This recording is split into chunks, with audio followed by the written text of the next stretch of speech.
ES Audio. From the Evening Standard in London, I'm John Weeks, and this is The Leader. Is it finally coming home? This is the biggest game, the one that you dream about, the one that means the most. In the words of our star striker Alessia Russo, this really is the game that means the most. And the fanfare continues as England march into the final of the Women's World Cup in Australia. Actually ecstatic. When the full-time whistle went, it's like the click of reality, like we're through to a World Cup final. When I was with my daughter and my sister, but the reaction in this whole place is unbelievable. I mean, the place erupted, it was just brilliant. But our team's continued success off the back of a Euros win last year has led the country into a bit of a quandary. How do we celebrate what they've done not only in this year's tournament, but for women's football as a whole? There's talk of a statue for the woman masterminding the Lionesses to potentially their second major trophy in as many years, manager Serena Weigmann. Well, going to a final feels really good. And I'm the lucky one that now in two last tournaments I went to the final. So now I'm going to the final with my team. Plus, there are calls to relax alcohol laws and open pubs early for the final on Sunday, as well as continued pressure for a bank holiday to recognise their success if they can bring the World Cup home. So, just how will England celebrate another major football final? Joining me now is our arts correspondent Robert Dex. So, Rob, the Lionesses are heading for the final. A lot of talk about how the UK is planning to prepare for the big day on Sunday. What are the sort of key things, really, that is being talked about in terms of how we can celebrate potentially another trophy for the women's team? Talking to people, I think people are confident in a way they wouldn't be if it was the men's team. You know, people are sort of expecting to be celebrating. I don't really like saying that without sort of putting a jinx on it. But yeah, I think certainly up and down the country, there's going to be a lot of stuff going on. I mean, I know my daughter plays for a girls' football club in East London, and they are showing the final there. And I'm sure pretty much every girls' and women's team across the land is doing something similar.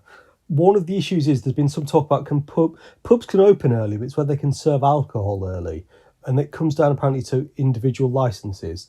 Now, to change your licence, you had to apply by August the 11th if you wanted to open early and, you know, have the beer be overflowing in time for the final.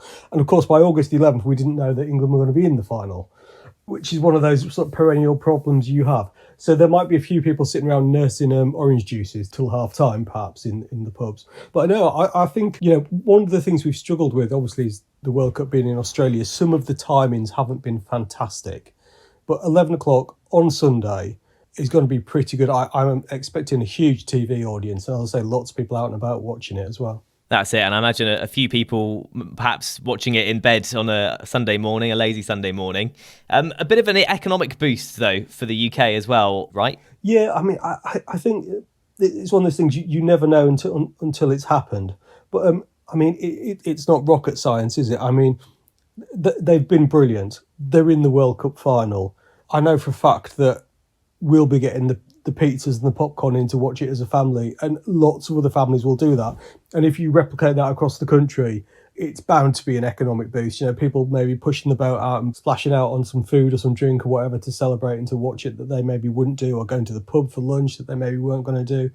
Yeah, I mean, things like this are always an economic boost, and they also just make people feel good.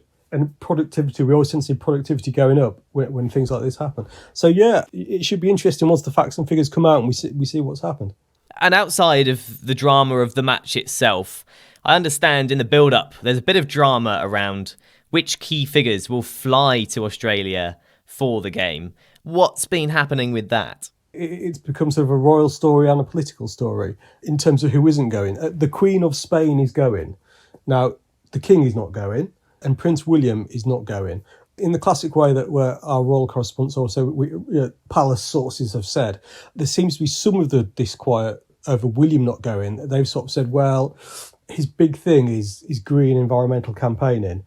It doesn't look great if he then gets in a plane to fly halfway across the world for an 8-hour jolly in Australia. And I think you do sort of feel sorry for him, because if he had gone, you know, somebody would have had to go at him for doing precisely that. So he's sort of in a can't win situation. I think with the King as well, the message he put out when they beat Australia was he was sort of rather on the fence, because obviously he's also the King of Australia. So he had to sort of say, well done England, but, you know, commiserations Australia. And it maybe wouldn't have been a great look if he'd then sort of jetted off to support England in the final. So as ever, the royal family would get it from both sides, I think, whatever they've done. Politically, it's got interesting. The Prime Minister is not going. Now, the Secretary of State for Culture, Media and Sport was going to represent the government, though we have been told very late this morning actually the Foreign Secretary is going as well. So that does suggest that somebody in Downing Street has said, hang on a minute, this is a bigger deal than maybe we thought it was, and we need to send one of the, you know, big beasts from the cabinet, you know, one of the holders of the great offices of state over to wave a Union flag and a St George's flag and show a bit of support. One thing we've seen a lot of calls for, if England do win, is a bank holiday in celebration. Obviously, everyone gets excited for that kind of thing. We didn't get one for the Euros win last year. Could you see that happening at all this year? I mean, who knows? My instinct would be that the government aren't going to immediately declare an extra bank holiday. I mean, what I would hope is whatever happens on Sunday, something is done to mark what they've done. Because, I mean, when they won the Euros, they had that sort of temporary stage put up in Trafalgar Square, didn't they? And they brought the trophy out and stuff. But I remember watching that at the time and just thinking, is that it? You know, because it was sort of over and done quite quickly. And I think, though, you know, you'd think at the very least they could get them an open top bus to go around London in. And I think people would turn out for it. It's interesting, isn't it? Because a lot of it comes back to women's football as being underreported, underrepresented, underappreciated.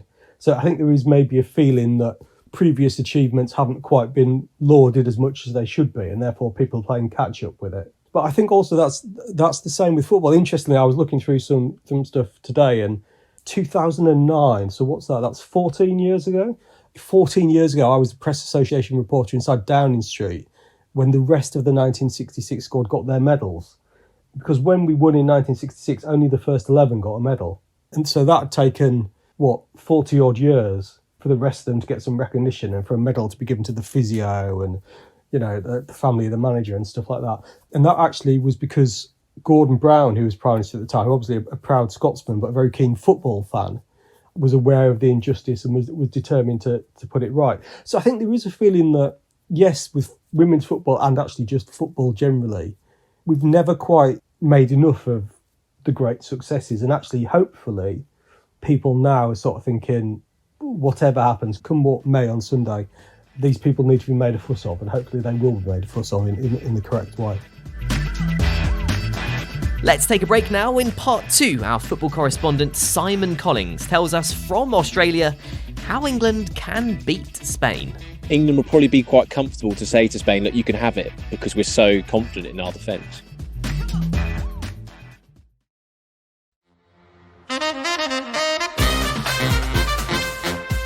Joining me now from Australia is our football correspondent Simon Collings.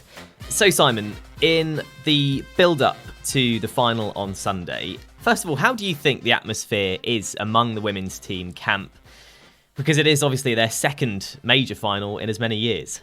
Yeah, I mean, it's quite relaxed, actually. I mean, we spoke to Sarina Wiegman today, and she was her usual self. She's always very sort of calm and collected, which is what the players say. But where England's base is and where I am at the moment is this sort of little town, you know, sort of an hour outside of Sydney, very quiet, very tranquil. And the players, the other night, were having dinner with their families, sort of given free times. And yeah, there's a very sort of relaxed mood, which is maybe because they've been in this position before with last summer's Euros. And I think that has helped, that for them, they know what this is like when it gets that final game, that big moment, and the mood is good. It's relaxed. And if you were Sarina Wiegman, what would worry you most about taking on Spain? I mean, I think for Spain is when you play Spain, you know you're probably not going to have much of the ball. They play very much the way, similar to the men's team, and it's the sort of the way the Spanish Federation want the team to play. They want them to dominate the ball, dominate possession.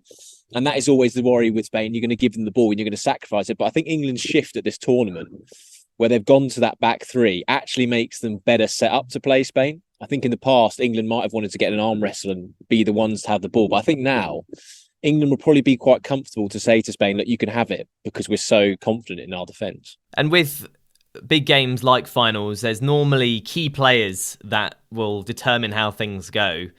Who do you think will be those key players for both sides in the final? Yeah, I mean, I think for England, that front two of Alicia Russo and Lauren Hemp will be vital because of that sort of shift in play. They're much more of a direct team now, England. You look at that second goal against Australia, it was quite sort of Route 1 football up to Lauren Hemp. And the way those two have sort of struck up a strike partnership is quite sort of old school football. You don't really see that now.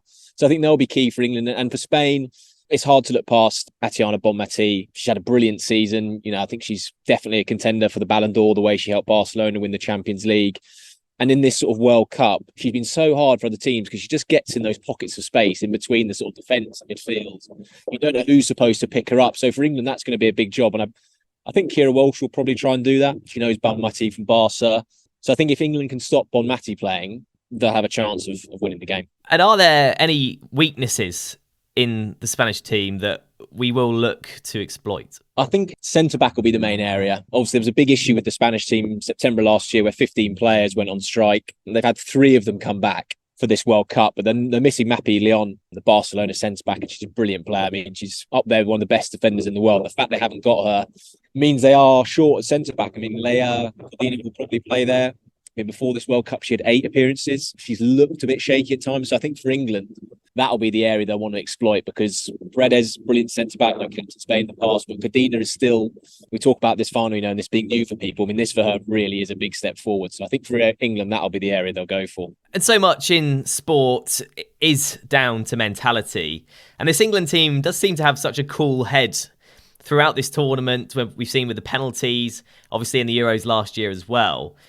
Could that strength in belief and that character actually carry them through to win the tournament, do you think? I think it will definitely be a big impact. When we spoke to players in the mix zone after that Australia game, they was looking ahead to the Spain game and they were saying the big thing for them was that they've been in this position. They know what it takes to get over the line. They felt like that was the difference with Spain. This Spain time never been in a major final. And when England was struggling at the start of the tournament, it was basically their mentality and their grit that got them through those group games. They weren't playing great. They dug it out. And that Nigeria game was probably the biggest example in the last 16 where, you're down to 10 players. It's a penalty shootout. And at that point, it literally is mental strength. And for this squad, I think they really do feel like any sort of challenge or hurdle, if they go a goal down, if they lose a player, they can cope with it. And that will be a big weapon. And can you put into words, Simon, just how significant it will be for this England team to win this World Cup, considering it will be two trophies in as many years, which we haven't really seen in football for forever, really? Yeah, I mean, they're already the most successful England senior team in history by getting to 2 successive major tournament finals. I mean, that Euros was obviously a watershed moment. I think the fact it was in that summer where it was sort of a clear window, it was on all our TVs. We were there in England. I think this, in terms of an achievement for me, will be greater than that. I think being on the other side of the world, I think the injuries they had, I think the way they had to switch formation, the way we've spoken about the mentality of digging deep, I think is absolutely massive. And World Cups, we know in this country how often do we bang on about 1966, and to have these women break England's long wait for a World Cup, I think is huge. And they've inspired people last summer, but what this will do for the next generation, I think will just turbocharge what's already been laid. Pick up the Evening Standard newspaper for more news, interviews and analysis, or head to standard.co.uk. That's The Leader. Thanks for listening. We're back on Monday afternoon at 4 o'clock.